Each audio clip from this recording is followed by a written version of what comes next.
नमस्कार। लाली मीना टीजीटी हिंदी केंद्रीय विद्यालय क्रमांक 1 वायुसेना स्थल जामनगर की ओर से आप सभी को हिंदी दिवस की हार्दिक शुभकामनाएं। आज हिंदी दिवस के उपलक्ष्य में मैं आपके लिए एक विशेष वीडियो लेकर आई हूं। हिंदी दिवस से संबंधित जो जानकारी आपको इस वीडियो में दी गई है, उसी से संबंधित प्रश्नोत्तरी का लिंक इस वीडियो के डिस्क्रिप्शन में दिया गया है। वीडियो पूरा देखने के बाद प्रश्नोत्तरी से संबंधित लिंक पर क्लिक करें एवं इस प्रश्नोत्तरी में अवश्य भाग लें। गांधी जी ने कहा है, राष्ट्रीय व्यवहार में हिंदी को काम में लाना देश की एकता और उन्नति के लिए आवश्यक है।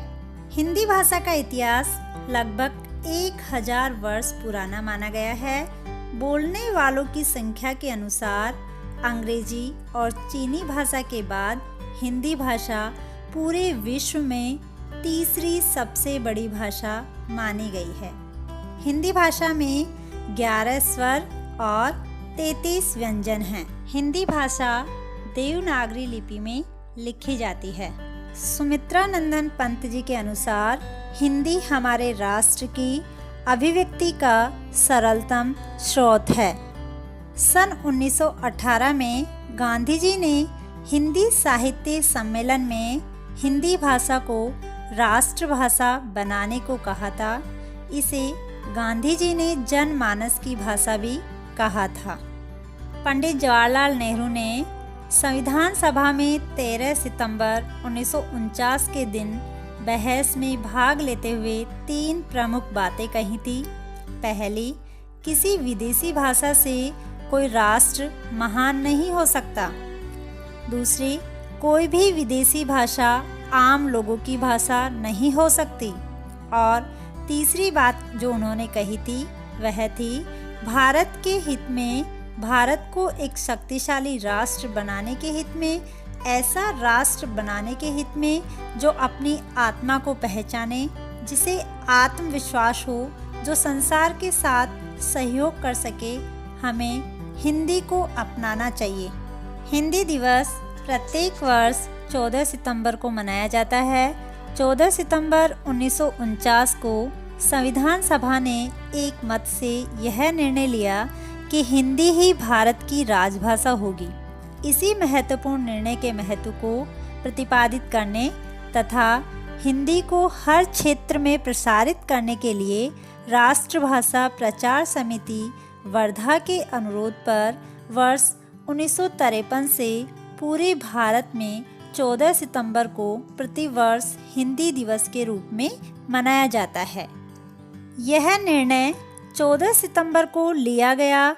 इसी दिन हिंदी के मूर्धन्य साहित्यकार व्यवहार राजेंद्र सिन्हा का 50वां जन्मदिन था। इस कारण हिंदी दिवस के लिए इस दिन को श्रेष्ठ माना गया था। स्वतंत्र भारत की राजभाषा के प्रश्न पर 14 सितंबर 1949 को काफ़ी विचार विमर्श के बाद यह निर्णय लिया गया, जो भारतीय संविधान के अनुच्छेद 343(1) में इस प्रकार वर्णित है। संघ की राजभाषा हिंदी और लिपि देवनागरी होगी। संघ के राजकीय प्रयोजनों के लिए प्रयोग होने वाले अंकों का रूप अंतर्राष्ट्रीय रूप होगा। हिंदी दिवस मनाने का मूल उद्देश्य हिंदी भाषा के लिए विकास की भावना को लोगों में केवल हिंदी दिवस तक ही सीमित न कर उसे और अधिक बढ़ाना है। माननीय डॉक्टर संपूर्णानंद के अनुसार भारतीय साहित्य और संस्कृति को हिंदी की देन बड़ी महत्वपूर्ण है। माननीय मदन मोहन मालवीय के अनुसार हिंदी भाषा एक ऐसी सार्वजनिक भाषा है जिसे बिना भेदभाव प्रत्येक भारतीय ग्रहण कर सकता है। माखनलाल चतुर्वेदी जी के अनुसार हिंदी हमारे देश और भाषा की प्रभावशाली विरासत है। माननीय डॉक्टर राजेंद्र प्रसाद के अनुसार हिंदी चिरकाल से ऐसी भाषा रही है जिसने मात्र विदेशी होने के कारण किसी शब्द का बहिष्कार नहीं किया। डॉक्टर संपूर्णानंद जी के अनुसार हिंदी राष्ट्रीय एकता का प्रतीक है। तो आइए आज हिंदी दिवस के इस शुभ अवसर पर प्रण करते हैं कि हम अधिकाधिक हिंदी भाषा का प्रयोग करेंगे, हिंदी भाषा के प्रति अपना प्रेम भाव बनाए रखेंगे एवं हम अपनी हिंदी भाषा पर गर्व करेंगे। हिंदी है पहचान हिंद की, हिंदी है पहचान हिंद की, जन जन की भाषा है, जन जन की भाषा है, भारत का संविधान भी कहता, भारत का संविधान भी कहता, ये भाषा है, ये भाषा है जनगण मन की, जनगण मन की। जय हिंद, जय भारत।